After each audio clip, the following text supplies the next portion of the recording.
தென்கொரியாவில் கடல் வருடத்திற்கு 2 முறை வெறும் 1 மணி நேரத்திற்கு திறக்கிறது. தென்கொரியாவில் ஒரு சிறப்பு அலை நிகழ்வு வருடத்திற்கு 2 முறை கடல் திறக்க காரணமாகிறது.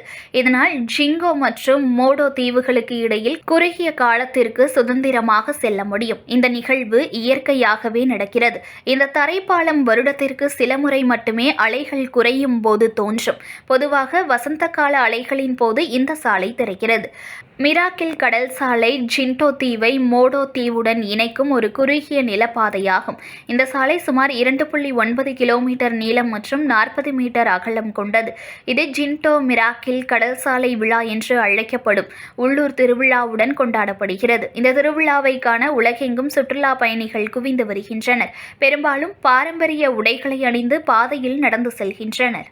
செய்திகளை உடனுக்குடன் தெரிந்து கொள்ள லைக் பண்ணுங்க, ஷேர் பண்ணுங்க, சப்ஸ்கிரைப் பண்ணுங்க, மறக்காம கமெண்ட் பண்ணுங்க.